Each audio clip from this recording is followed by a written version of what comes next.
Hello, friends, and welcome to your first midweek slice of the Kings of Anglia Ipswich Town podcast of this season. I'm Mark Heath. I'm your host. Joining me today, we've rotated the squad. Stuart Watson's already in need of a holiday, so he's flying off to sunnier climes to display that buff beach body in the smallest pair of Speedos he can find. Mike Bacon is covering Speedway today. He will be with us next week, friends. Don't you worry. So joining me today, Hutch Hogan, first of all. Scandi Warren, how are you, my beautifully eyelashed friend? Very nice. I'm all right, thank you. Excellent. Yeah, keeping cool. It's a warm one again, isn't it, boys? I've just had Yeah. to move my cigars into the garage to avoid any kind of infestation of tobacco beetles. That's a little insight into my life. And joining us, we'll maybe get onto that in a little bit when I've introduced the next man, the beard, the brand, the prospect, the hairy one. I've just been saying how much he looks like he should be playing centre mid for Italy. The boy Ross Halls, how are you? I've been better, but can't complain. Once again, another fine podcast to be recorded, I'm sure. You did literally just complain. I have been better, but I can't complain. A Yeah. complaint followed by saying I'm not complaining. What's wrong with you, Ross? Your immune system once again has let you down. I think it's the 26,000 at Porton Road. I think I must have shaken hand with somebody who maybe had the lurg. They're giving it to me. I've now given it to my girlfriend, so she's not really happy with me. It's not a case of the vids, though, is it? You've tested negative on the vids. Yeah, that's negative. Hang on. Has anybody ever called it that before? I'll do what I want, mate. Is that new?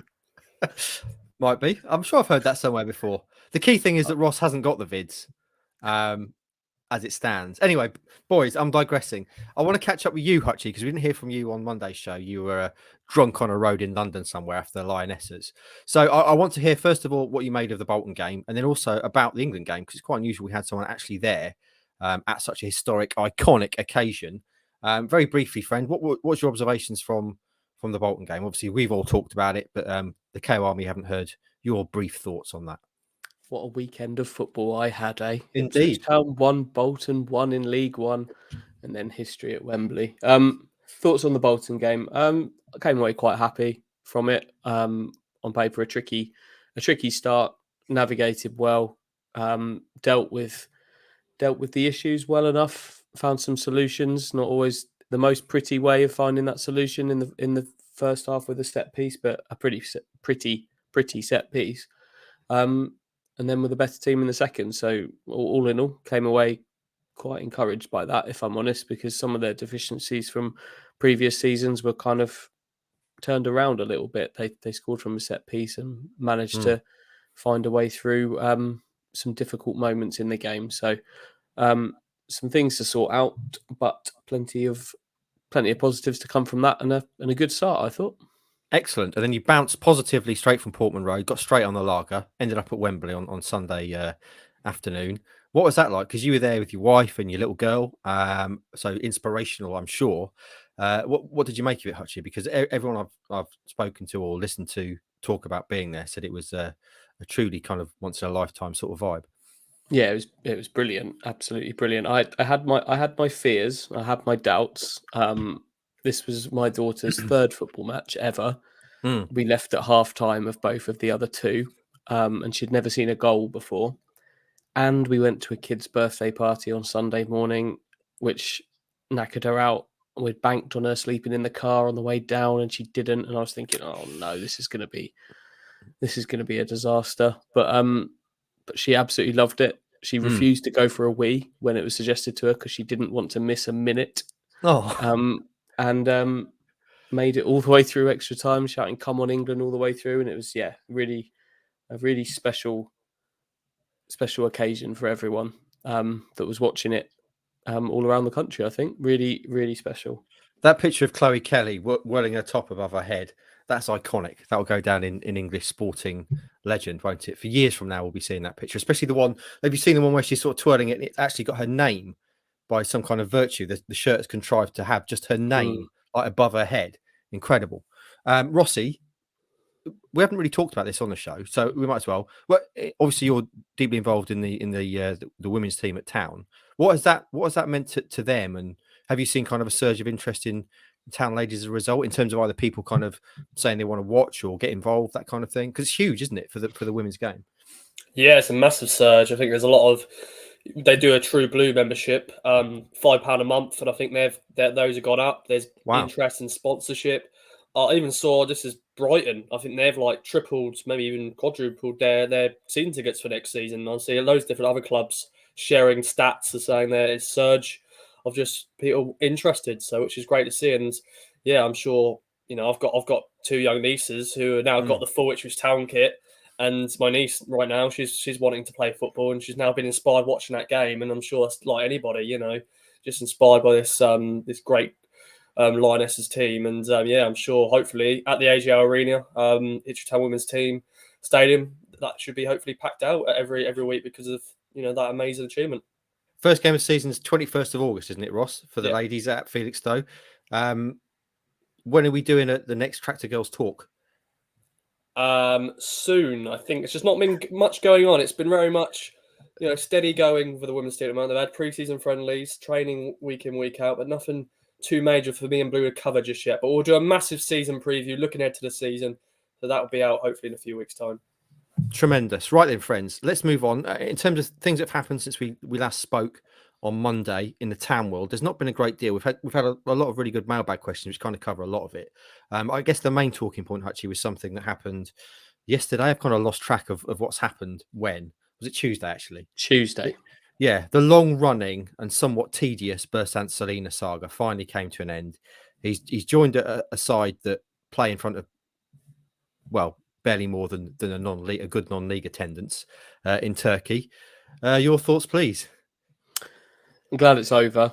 Look, I think people were a bit split on this. I'd have loved to have Celina back in the Ipswich squad. I think he's something just that little bit different that can produce the big moments. But at the same time, I think Ipswich pitched themselves right in this one. I think they were clearly had moments where they were open to having him back in the fold as well. They know his talent, they know what he can do, but not at the expense of kind of everything else that they were doing, and no kind of at no point did it reach kind of desperation. The eggs weren't all in the Celina basket, and ultimately I'm just glad that it's over so early rather than kind of rumbling through to the end of August, because I think that could have been something of a distraction. I think it's a shame that I'm sure he'll have some great times in Istanbul. It's a city I would absolutely love to visit. A brilliant place to live. I'm sure he'll have some big nights where he goes to play at Galatasaray, Besiktas, and Fenerbahce. But I'm a bit sad that a player like Bersant, who thrives off big crowds and adulation, is going to be essentially playing in a stadium with as many people in it as go to watch Colchester. That's kind of the comparison that feels a bit of a shame to me. But ultimately, I'm just glad it's done and Ipswich can focus on going forward after a bit of a complicated one over the course of the summer. Yeah, I'm pleased it's over, just like neighbours. Rossi, what do you make of the Celina saga? Town missing out on him, and the obvious question, which we're obviously going to have to talk about, is do Town now need to recruit another Celina-shaped player going forward? What do you reckon? Potentially. My thoughts on Celina saga ending. Yeah, like what Hutchie said, echo what he really said. I'm glad it's over. I was not really fussed about his return, really. I think it would have been nice once again. It was lovely last summer. It was another oh my God, we got Celina in League One. But for me, I think sometimes he could be a luxury player. He is that showman. The Oxford United game where he came up and scored that great goal and celebrated in front of the crowd. He's a fan's favourite, but I'm not that fussed about him not being here for this season. If he comes back next summer, I'm sure the saga will come again, possibly. I'm sure I'll be excited about that again, but I just don't think we need him this year. I think we've got other players who can step up to the plate. But yeah, maybe one more player maybe for that role. But Connor Chaplin's my boy. I think he will be the man stepping up in the number 10 role. What do you make of it, Hutchie? Because for me, on this whole thing, Celina's always been a little bit of a cherry on top of the cake sort of signing. If Town did sign him, it would be tremendous. But I think looking at the current squad, they have players in that position that I think would do well. So do you think yourself that they need to go out and get someone in that kind of position? I think Celina's I think Celina's pretty unique, really, in terms of this level of football. In terms of that kind of player, they aren't really. They're not growing on trees. The cherry tree is not particularly well stocked with fruit there. So I think the attraction of Celina was just how different he was, the kind of player that he is, the difference that he can make, the quality that he can bring in. Maybe too sporadically. That was the argument against bringing him back, wasn't it? That it didn't happen often enough. But so what I don't think they need is to go out and get another body. I think they've got. If we're talking about those number 10 positions, we're talking about Ross's new boy. I didn't realise Connor Chaplin was the new boy. Good luck to you, Connor. I thought Greg Lee was your boy. I've lost track, Rossi. Can we have an official listing of your boys now? I just like him as a player, Connor Chaplin, but Greg Lee's my boy in terms of new boys in the door. So when there's new signings, you have to choose, don't you? Yeah. Connor Chaplin's just a boy, and he's a good player. So Greg Lee is your boy. Greg Lee is your boy. Connor Chaplin is a boy. There we go. Yeah. That's that cleared up, Hutchie. On you go. Yeah, I'm glad. I'm glad that was cleared up. And let's poor Connor. Poor Connor instantly.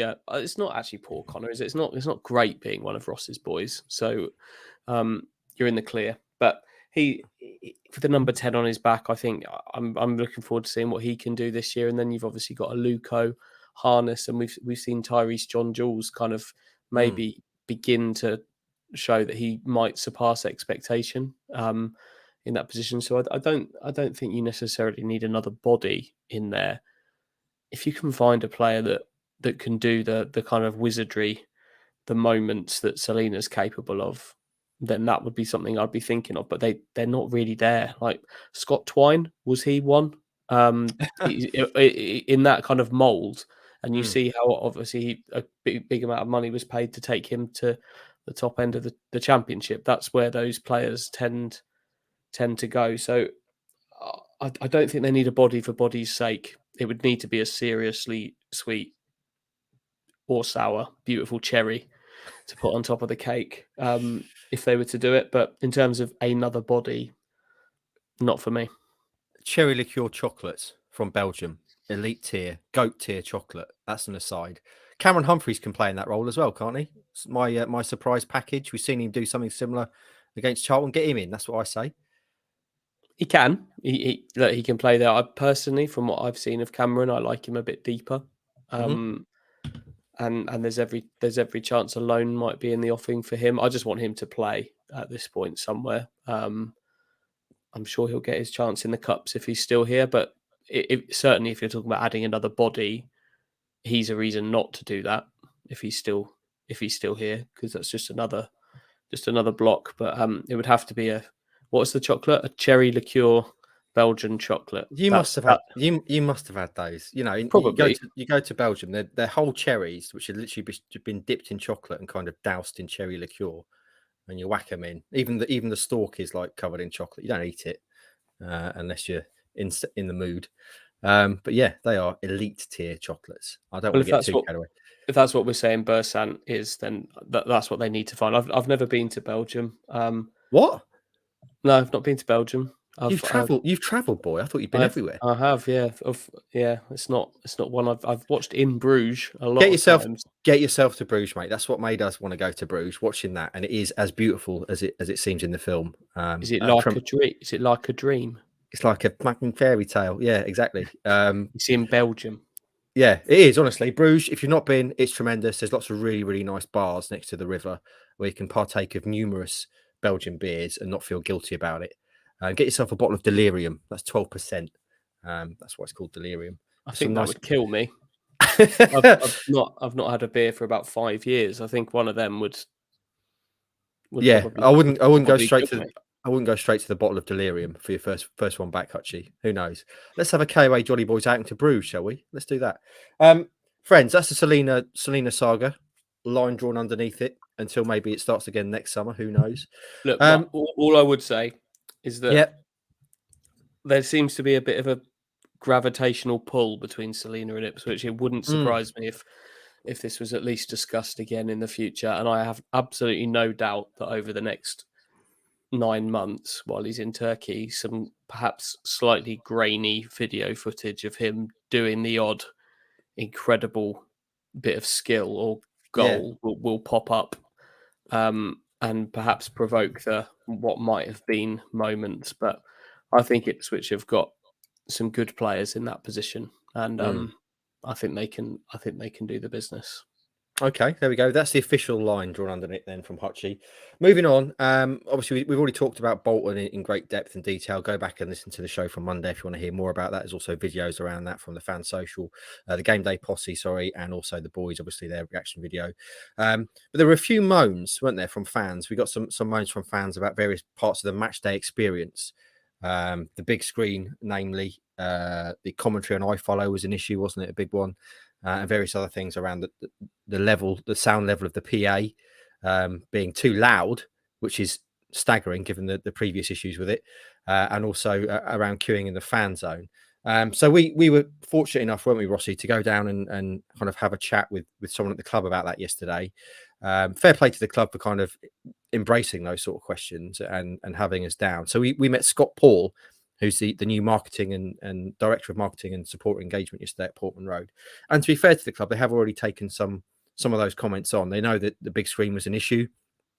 So they've said that I think they took the template from Wembley, didn't they, Ross? That's what they said yesterday. They told us yesterday with the lineups and what they kind of put on at Wembley. But obviously at Wembley, you've got 2 screens and they are gigantic, whereas Town Screen is rather more diminutive, as we found out on Saturday, which meant that a lot of people couldn't actually see what was on there. So they've taken that feedback and they've basically simplified the big screen. It's essentially going to be from Tuesday night. It's going to be a really big scoreboard, isn't it, Rossi? They're going to have the crest, the time, and the score in big on that scoreboard. And they will show replay of Town goals. They don't want the match as a whole being shown on there. That's something that Kieran doesn't want on the big screen because he thinks it will be distracting to players. And various other things. We've done a video. If you want to go back and watch my chat with Scott Paul, kind of more in-depth stuff about the commentary, etc., go back and watch that. Good 10-minute in-depth chat. Rossi, what do you make of the changes that they're going to implement straight away? Because it's tough for us. We obviously don't consume match day as a fan. We're there to work, and even though you're with the fans, you're not kind of normally you'd be on the beers, wouldn't you, and having a good time. So it's hard for us to kind of see it from a fan's point of view because that's not how we consume match day. But certainly speaking to Scott yesterday, I got the feeling that fans just want to feel like they're being listened to, don't they? And it felt to me like they are very serious about listening to fans now and kind of acting on their complaints and feedback. Yeah, it's great to see that communication straight off the bat. First game of the season, they're already getting stuff sorted. And I did a little test.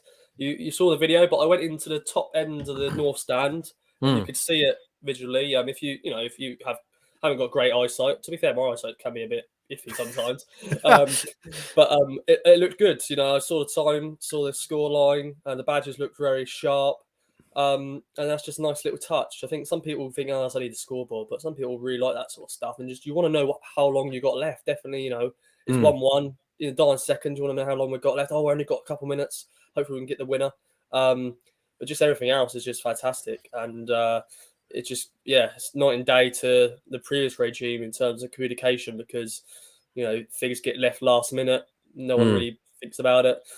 You did your little commentary a little bit, which is a good little video. But no, it's just good that there's communication, and that's what fans want. They just want to hear from their club and get their questions answered pretty much. Yeah. Well, on that note, Rossi, when you say my eyes are a bit dodgy, when you finally pass your theory test, don't say that when you get into the car to do your actual driving test. Don't say that to the instructor. My eyes are a bit dodgy every now and then. We'll see how we get on today. Hutchie, I know clearly you've obviously watched that video because it's a tremendous video and you watch everything that I do. But in terms of the kind of message from the club, it was really good to speak to someone like Scott, who's in kind of charge of support engagement. And he was so sincere, wasn't he, Rossi, about wanting to hear what the fans say and have a personal conversation with fans. And he was saying, look, a lot of what the feedback we get is on Twitter, but I understand that there's a lot of fans who aren't on social media and they need to be able to speak to someone in an old-fashioned way. And, that's what I'm really passionate about doing. So it is really good. It is really good, I've got to say, that, they fielded those questions in the first place because it would have been easy to go, no, we're not, we just kind of get on with things. But to actually front up and put someone up to discuss them, I thought was great. Yeah, like there's been so much change at Portman Road this summer to try and bring the ground up to a certain standard. For various reasons, this was the first time like the screen was able to be. They're not going to get it perfect straight away, but No. after one game, you can't grumble too much. After one game, they've very quickly assessed the problems, taken that on board, and like you say, acted very quickly. Was it Scott? Scott, you spoke to? Is Yeah, that his Scott, name? yeah. He's. I was watching the video. He's worked at was it Forest and Leicester? He's worked Forest at and Leicester, previously, yeah. so he knows what he's doing here. He's got 2 promotions to the Premier League. Well, kind of on his CV. He didn't. Yeah. He didn't play. He was involved. But so he knows what he's doing. They're employing people in these new. It's a new position that he's taken on there, and it's going to take time to grow into these new positions. They're expanding the staff. They're making sure that they've got specialists in all the areas, and I don't think anyone can have too many complaints about the things being tweaked so quickly after one game. So hopefully for the Colchester match, it'll all be that bit smoother. Little peek behind the curtain as well, Rossi. We sat down with Scott and Marcus from the club, didn't we? Before recording the video, just a little catch up, and we sat down in Kieran McKenna's office, which I thought was nice. Huge, great grey plush leather sofa, as well as the table, fridge stacked with all manner of drinks, including a lot of bottles of Peroni, which would be dangerous for me on a match day or indeed any other day when the sun's shining. So Kieran's clearly got good restraint. Nice little changing area as well. And on the table, Ross, I don't want to disclose too much of what was on the table. There were charts and all that kind of stuff, but I can reveal that there was a folder, quite a big folder, with set pieces written on the front of it. So there you go. That's the extent to which they're going in terms of building up their set piece. Obviously, I didn't look inside it. That would have been too much. But there's clearly what I would call plays, Hutchie. What you would call plays, I'd imagine. Is that the playbook? I reckon it might be the set piece playbook. But there you go. So in terms of knowing that's something they've got to address, they might well now have a playbook. I wonder if they call out plays, Hutchie, before a corner. Maybe Connor Chaplin's called out 16 red before the Evans scored at the weekend, something like that. Anyway, I'll move on now. We've got loads of questions in Mailbag, and they cover quite a lot of topics around which we'd otherwise be discussing. So should we dive into that, Hutchie? Would you mind doing the honours? I can. It's going to have to be quite quiet today because my wife is on nights and asleep in the next room, so it's going to have to be quiet. Yeah, is that all right? Of course. Mailbag. It's time to quietly dip into the mailbag. I think she's still asleep. That's good. Right then, friends. Hutchie, do you want a football or non-football question for starters? We always start non-football, don't we, on these? Non-football, right. Patrick Palmer, one of our resident Photoshop experts, who did, as predicted, an excellent job with Ross as James Bond, which is something we're going to have a lot of fun with this season, I sense. He says, so Ross is the new dubiously assigned 007. Which of the Kings is the recurring villain nemesis who will always lose but never be defeated and who always returns to hatch new despicable plots? Who will be Moneypenny? Who's M? Who's Jaws? And who's the round stereotype Russian? Have we got any thoughts on this? My immediate and obvious thoughts is that I should be Jaws, given my expensive dental work, although my teeth aren't metal. They're too good, aren't they? I would be the obvious choice for Jaws. Yeah. I don't know if I can get some fronts for them, which make me look like Jaws. So M's the person in charge, isn't it? I reckon that should be Bacon. I can see he's the villain. He's the villain, isn't he? No, I think Hutchie might be the villain. Ooh. Here's my thing, because Hutchie's so kind of calm and considered, and Bond villains have that kind of air of, yes, they're sociopathic and psychopathic, but they're also tend to be generally pretty calm about things. And I can see Hutchie kind of just calmly throwing someone into a shark-infested pool, that kind of thing, or lobbing them off a high-rise building attached to a brick, that kind of vibe, and then just kind of turning away and not even thinking twice about it. How do you feel about that, Hutchie? I'll take that. Yeah. Ultimately, I obviously end up losing. Yeah, but I'll have some fun along the way. Exactly. And I think Bacon, I can see Bacon kind of wearing a suit and being exasperated at 007's antics, which is basically what he is every day with Ross anyway. Where's Ross? He's late. Where's 007? He's not here. Said he'd be here. And Stu, I don't know what Stu would be. Where would Stu fit in terms of this particular chat? Would he be the kind of, is it Q, the guy with the gadgets? Yeah, the inventor, the gadget man. He's got the kind of doctor look, hasn't he? Yeah. Or maybe he'd just be some kind of henchman for you, Hutchie. Now he's so ripped. Just walk around behind you, looking menacing. I'll be the undersized little evil genius, the cold, calculated evil genius, and he can be the muscle. Someone photoshopped you as the cat on the villain's lap. I don't know if you saw that in one of the numerous photoshops. Stu was the villain, one of the bald villains, and you were the cat on his lap, which I thought was funny, if a little disrespectful. Anyway. I like cats. It's fine. There you go. You'd like nothing more than to be the villain's cat. Shall we do a football one from the sweet Welsh prince, Harvey Davis, friend of the show? Do any areas of the team still concern any of the Kings? If there's one for me, it would be centre mid. Morsey's bound to miss at least 3 games, I assume, because he's going to get booked and sent off. Evans has a sketchy injury record, and Harper, sorry, Heathy, isn't up to it. Outrageous, Harvey. Ridiculous comment. Hopefully, Ball will be brilliant, but the lack of depth there worries me. Hutchie, any thoughts on that? Centre mid. It's not the area of the team I'm most concerned about.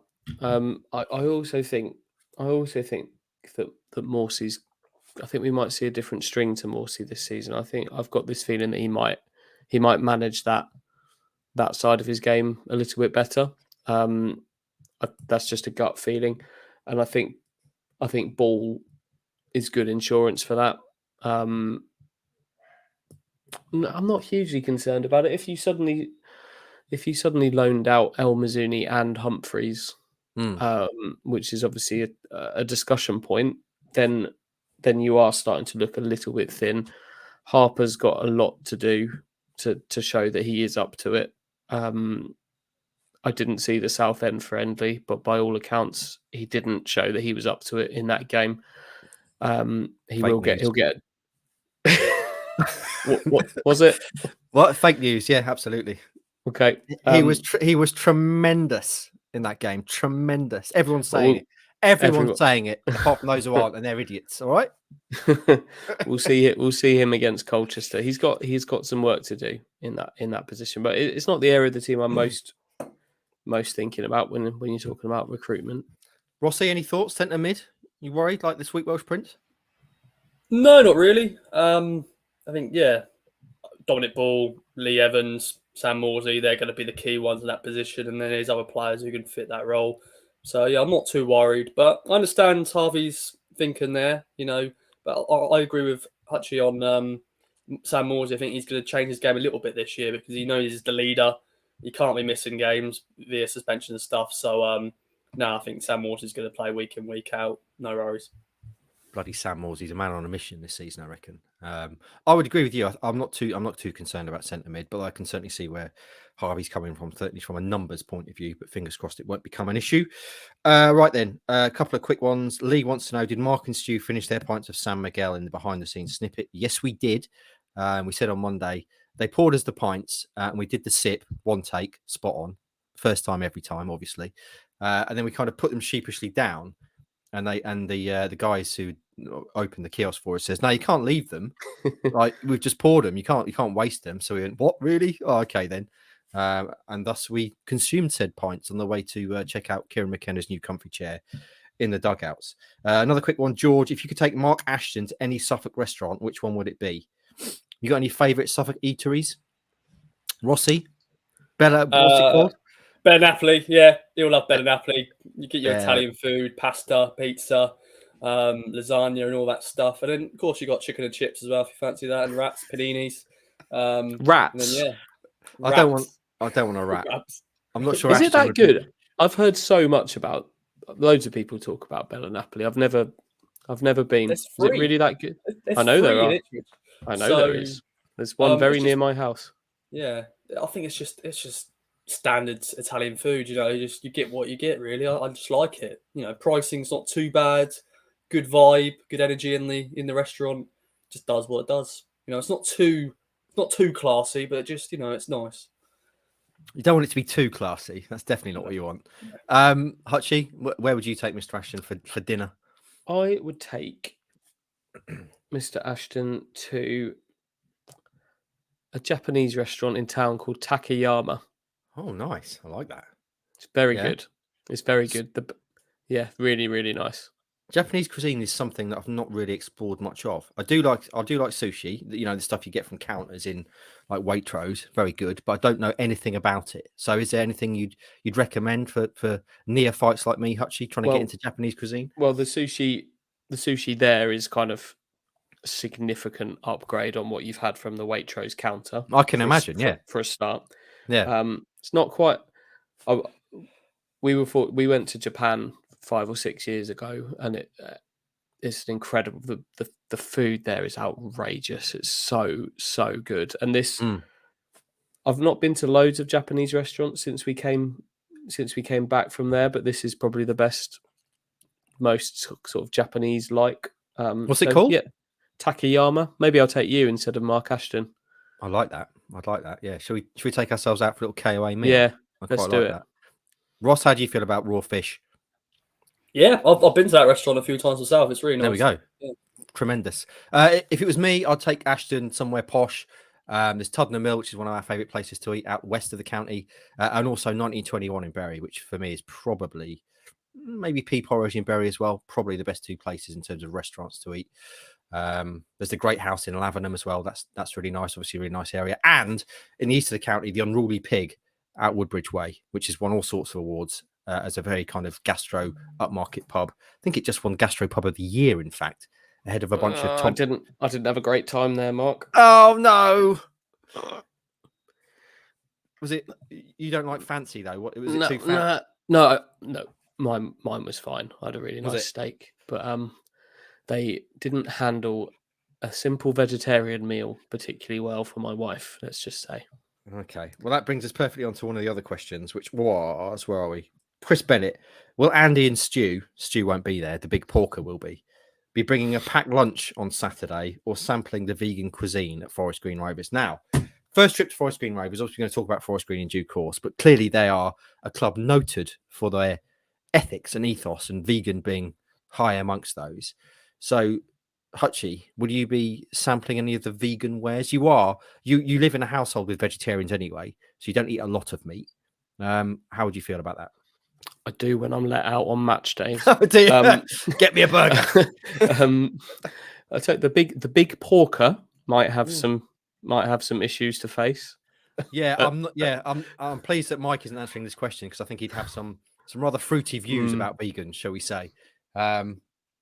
Yeah. What about you, Rossi? I'm looking forward to it though.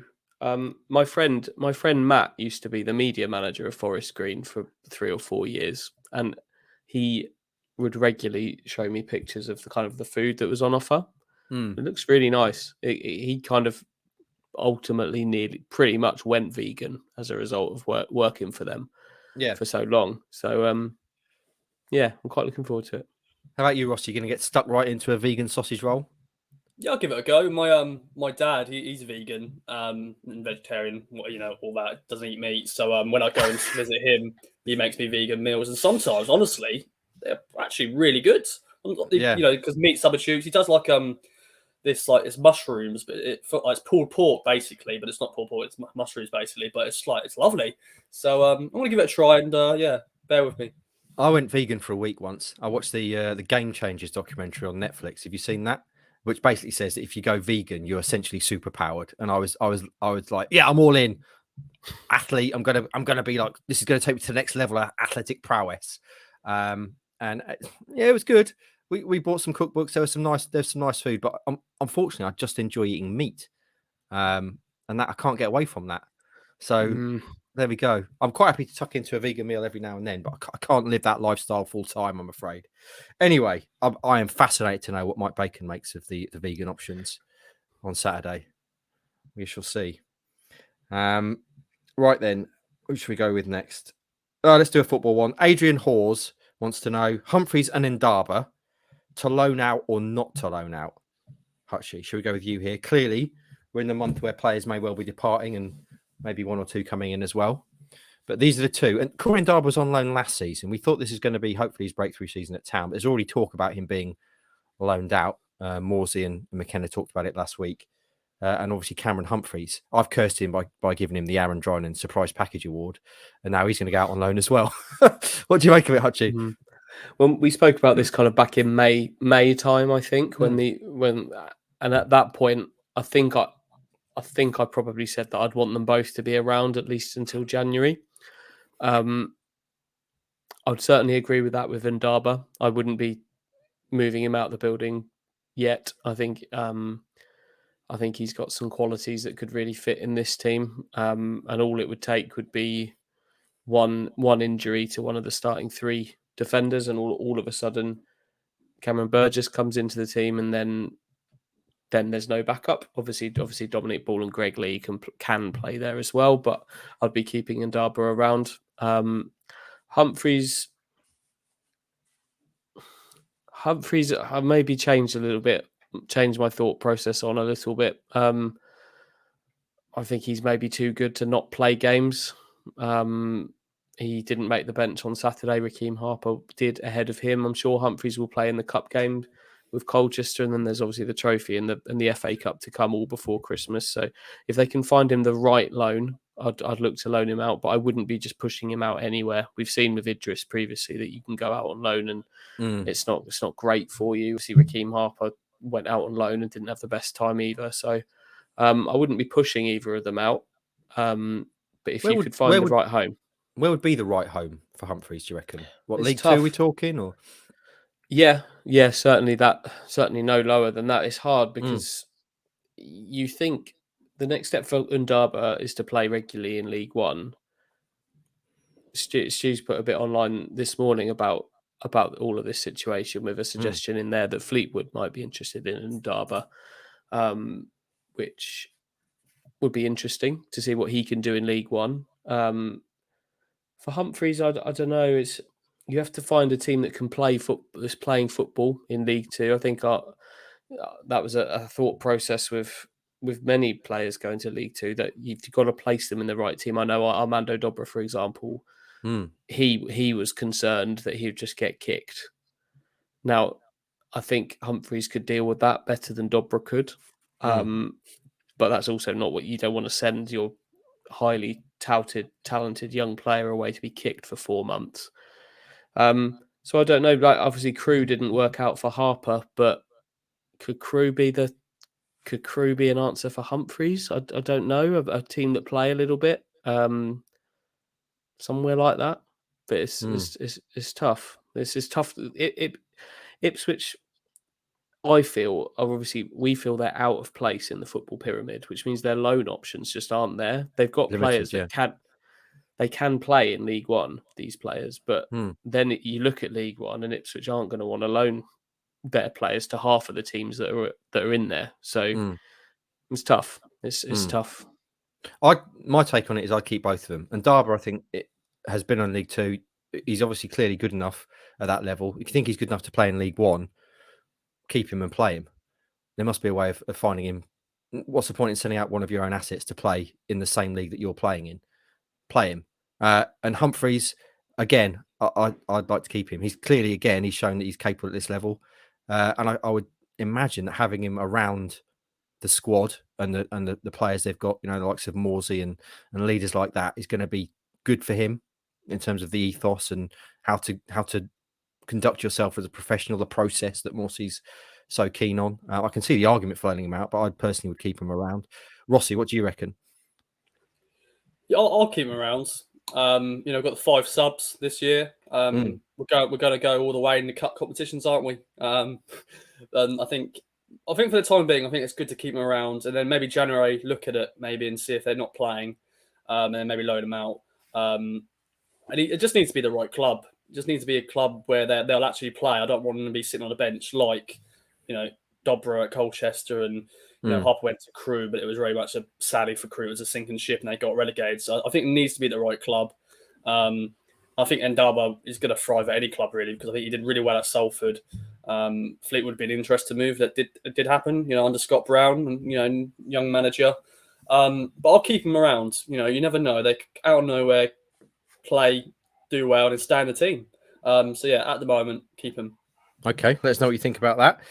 Lorna Webber wants to know, Hutchie, when are Town going to lose for the first time in the league? Obviously, they're currently riding quite a long unbeaten streak. When do you think they're going to lose? Don't say Saturday. Well, it's Accrington, isn't it? That's what they Yeah, do. of course it is. Yeah, September the 3rd at Accrington. That's going to be the first defeat in the league, September 3rd. What do you reckon, Rossi? Unmute. So I was just quickly looking at the fixtures. Benches is unhappy with me. Sorry. It's fine. While you look, Ross, I do have some concerns about Shrewsbury on August the 20th. Yeah, I can see that. I mean, to be fair, if they do make it to September the 3rd without losing in the league, that'd be pretty decent given the teams they're playing, MK Dons and Barnsley, etc. before then. Sorry about my dog. My wife's just gone out for a run and now he's barking. I will go on mute in short order. So you're saying September the 3rd, and you're saying, what are you saying, Rossi? Maybe it's sooner. Maybe it could be Burton away. I think they're going to struggle this year, Burton, but I don't know. They're always a bit of a bogey team sometimes. We lost against them last year. But no, we're not going to lose them. We're going to lose against Sheffield Wednesday on the 17th of September.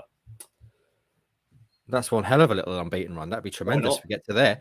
Right then, a couple more questions to finish off with. Richard Lee wants to know, is John Jules, Hutchie, a striker or a 10? If he's a 10, do we need another striker? And if so, who are the top options available? Cole Stockton still at Morecambe, for example. What do you reckon? Tyrese John Jules, other than Morsey, was for me the most impressive player on the pitch on Saturday. I've only seen him play as a 10. I've not seen him play as an out-and-out striker. So, I don't think we know yet. But I do still think they'll want another striker, regardless of what. I think he's a forward. Yeah. And I think he's going to be useful for Ipswich. But George Hurst will always is going to be one that they want until they can't have him. He's obviously got interest from elsewhere. But until he's off the board, I think Ipswich will retain an interest in him. Okay, I definitely see him as a kind of 10 behind the striker sort of player. The way he played at the weekend was tremendous. Got all sorts of facets and angles to his game, as well as the dark arts we've already discussed. Two more questions. Our old friend Mark, Mullet. Sorry, I've got a nickname for him. No, don't. I'm going to pull a Heath. Yeah. It's all right because obviously we know his uncle was in Red Dwarf, right? The cat, yeah. So he's the big cat, isn't he? The big cat. I like it. And if I haven't given him that nickname, maybe the curse will be lifted. It's not an official nickname. It's just a discussion point. The big cat. Look out for the big cat this season. You've ruined him now, Hutchie. Nah, it's not official. It's fine. Yeah, okay. Unofficial. Not a Heath-approved nickname, although I do like it. Mullet wants to know, given the wonderful inspirational speaker the club had in, what would you say to the players if you were given an audience with them this month? Now, this is obviously a reference to the story. The club had a former Arizona police officer, Jason Schechterl. I think that's it. In to give them a talk about the running to adversity. He obviously suffered injuries in the line of duty. And in terms of what I would say to players, I'm not sure anyone can follow that, can they, Hutchie? I mean, you and me standing up in front of them going, kick it in the goal, lads. Do it for the KOA. I'm not sure. I'm not sure we've quite got the clout to add to that. But yeah, by all accounts, a very important experience for all of those players. A reminder that running towards adversity, the club's mantra, isn't just 3 words. It's real and it's a human thing. What would I say? Probably don't take player ratings too personally. Sorry. Absolutely. Essentially. But Rossi, a noted inspirational speaker that you are, what would you say to the boys? Just leave everything on the pitch, boys, and all that jazz. Score it in the bag. Score it in the score bag. There we go. Yeah. If you want to read more about that, there is something on our website. It's Jason Schechter, I believe you pronounce it. Seems a very inspirational guy indeed. I know a lot of the players were tweeting about it, weren't they, yesterday, saying how much it meant to them to meet him. Morsey shared a picture of him shaking hands with him. Good picture of Kieran with him as well. So yeah, tremendous stuff, and great to see the club kind of connecting that, running towards adversity line with real life people that the players can meet and the staff can meet. Right, and final question of Mailbag this week is reference, obviously, the ongoing Commonwealth Games, FPL Tractor. Which Commonwealth Games sport are you all participating in? Stu in the weightlifting is obviously a given. I would like to take part in, Hutchie, the 3v3 basketball. Yeah. I don't know if you've seen any of this. It's tremendous. Obviously, I used to play basketball in my youth to a decent level, and the 3-on-3 stuff is brilliant. It's really good to watch as well. I've not seen it, but it sounds great. It's great. I'm not sure my knee could take it. I've got to be honest. On a 3v3 or indeed a 5v5 scale now, these aren't what they were clearly. But that would be what I'd like to get involved in. What about you boys? I was watching a bit of the mountain biking yesterday. Of course, you're a cyclist. Yeah, from Cannock. I think it was at Cannock Chase. I think it was that looked a lot of fun.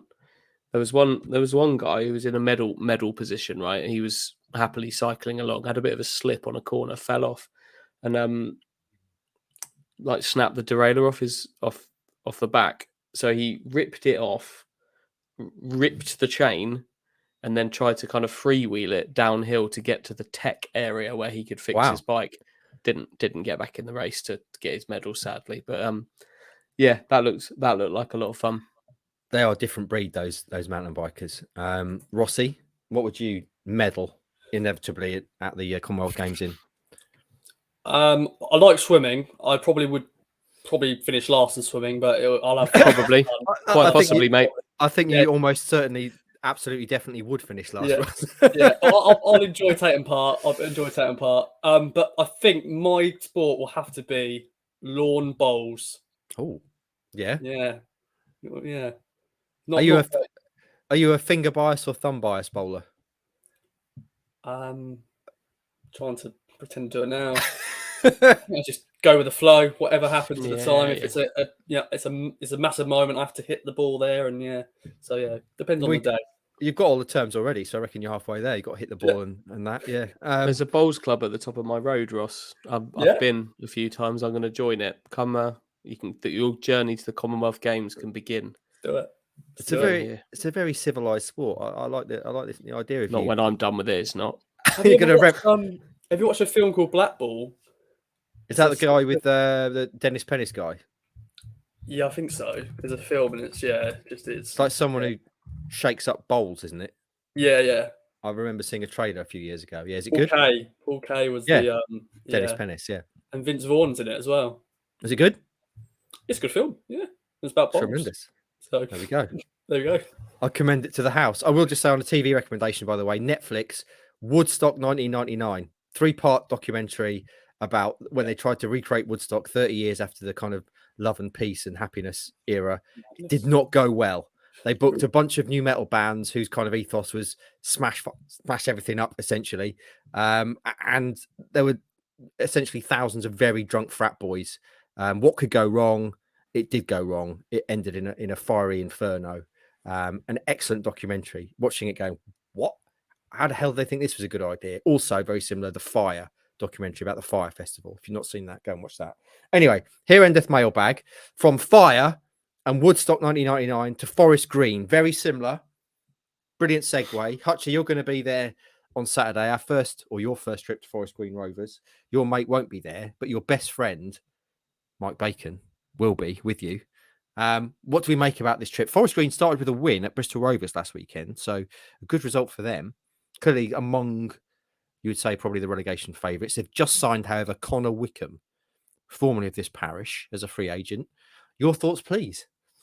I think they're going to stay up first and foremost. I like they've kind of got a club kind of style. I like their manager, Ian Birchnell, who was at Notts County last season. He's one that led to believe Ipswich kind of under Marcus Evans were keeping a little bit of an eye on over a period. He used to be Graham Potter's assistant manager at Östersunds in Sweden, so he's had some real success there.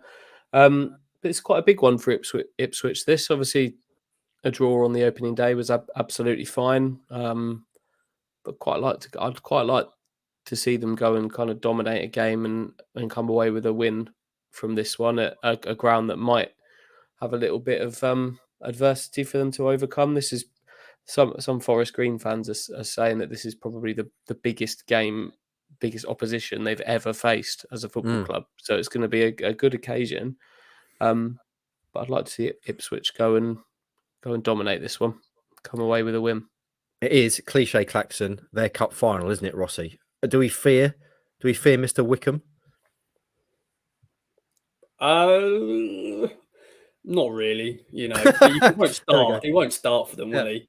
But it's an interesting move. I was speaking to a Forest Green Rovers guy this morning, and you know, he's just we've just signed Connor Wickham. I know he's had his injury problems, but he has played in the Premier League. He has scored, you know, cut semi-final goal to send Crystal Palace to the cup final in the FA Cup. But yeah, you just don't know what you're going to get with Connor Wickham, really. He's a proven goal scorer when he's fit and firing to go, but hopefully he's away from that injuries now. But it will be interesting. I'm sure he'll get a decent reception from the town fans. But yeah, I don't fear him, to be honest. Promise ultimately unfulfilled, really, isn't it, in his career? He's had so many injuries. It's been such a shame to see.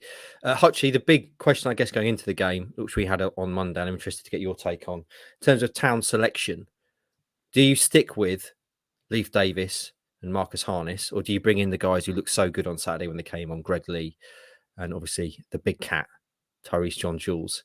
I think Stewie and I argued for the latter. Stick with them, don't drop them. And Roscoe said, "Nah, bring the guys in that are doing well. If you're playing well, you play." Where do you stand on that? With you and Stu, I think I'd go, if you can, unchanged for this one. It's a long season. Those guys will get their chance. I think the one that I might consider would be Harness, but not for John Gill. Would be for Aluko. Just that bit more control. But really, I'm probably thinking go with the same again. There's the Colchester game on Tuesday, which no doubt will be an opportunity for people like John Jules will start that game. I'm sure of that. But I think I'd probably go same again. Perhaps consider Aluko for Harness, just to bring that little more element of control in an away game that might have a bit of a frenetic start.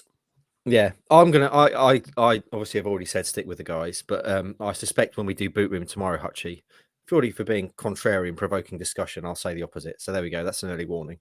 But I think the substitutes are so important this season. You know, the 5 subs rule is going to be massive for Town, and being able to bring people off the bench like the Big Cat and Greg Lee, Kyle Edwards, all these sort of people. Town are going to have such an advantage there. That position, Hutchie, as I tried to say to Stewie on Monday, that 6th man or 12th man in football this season is going to be so important. And Town have such an advantage there. It is going to be almost like a specific role for players to come off the bench and change the game. And Town have got players who can do that in droves. Yeah, I think you're right.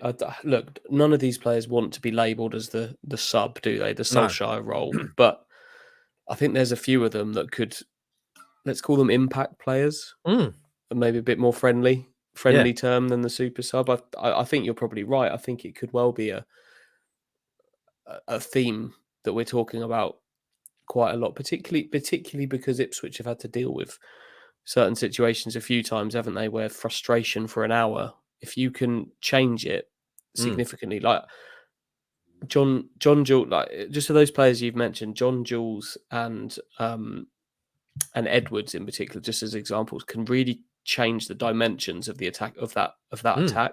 And I think that's what they may need to do, rather than just like for like changes. And Jackson's the same, really different player to Ladapo, really different. I think Caden might have to settle into being that impact player, but that can be a really like you're saying, that could be a really powerful thing. So, I mean, players like him and Edwards, and even someone like Greg Lee, they're built for that. You might, as I said before, imagine being a defender and you've got to like the 60th minute or 70th minute or whatever, and then you see those guys fresh off the bench coming onto the pitch, Terrifying, absolutely terrifying. And for me, I'd find anywhere to play Greg Lee. I love Greg Lee. He's just tremendous. I'm not going to give him a nickname, however. Greg. Right then, Greg.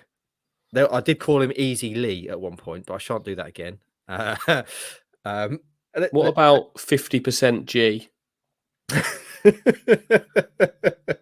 I'm not getting involved in nicknames. What? G Unit. G Unit, exactly. Well, yeah, I can't. You may say these nicknames, but I cannot endorse any of them for fear of the Heath curse alighting upon my boy Greg Lee, or indeed the Big Cat, or anyone else. Hutchie, it's now time to bring back the most popular feature we've ever had on the podcast. It's £1 million picks. Last season, you lost it all, mainly because of Watson meddling and putting it all on ridiculous bets.